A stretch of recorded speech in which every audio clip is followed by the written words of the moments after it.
If you say you love America, you're going to have to try to love Americans. We're going to have to be kinder to each other, gentler with each other, more patient. We are on the same team. Every relationship has its own dynamic. So I used to say, so you got to step into your learning zone in order to grow, develop, deepen relationships. I think back to going to playgrounds and it being an exciting opportunity to just kind of run around, and how that feels kind of fleeting, and how that feels like something that is out of step with the way that we interact today. And it's sad. My hope is that we will come out of this sort of dark area in time where many of us have been depressed. Many of us have lost our connection with the power that we have, and that we can start reconnecting to that natural energy force that we have. I believe hope is the greatest thing on our planet. It's the strongest thing we can do, is give hope to other people. The strongest thing we can do is to give hope to other people. The flip side of growth is grit. If you decide you have a growth mindset and you embody the growth mindset of trying new things, most likely when you try something new, you're going to fail, or it's certainly not going to be like instant success. So if you embrace the growth mindset, it means you have to also embrace grit.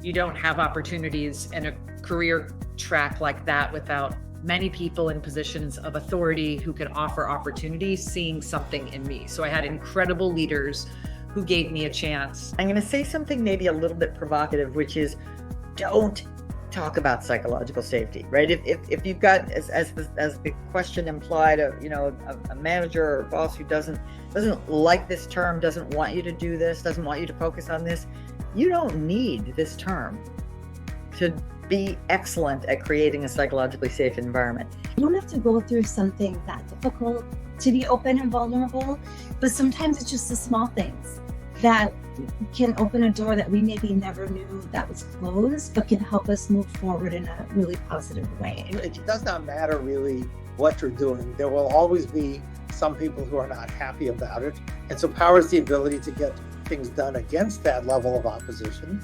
And therefore, we all need power because we live, unfortunately, depending upon your perspective, in an interdependent world where what we're able to accomplish depends upon the actions of other people, and we need to learn how to influence those other people. You talked about this idea of kind of cowboy capitalism. How it's part of our system.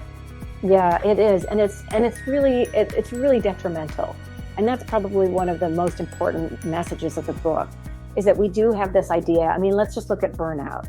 The view is, well, if you're burned out, you must have done something to yourself to have created the situation.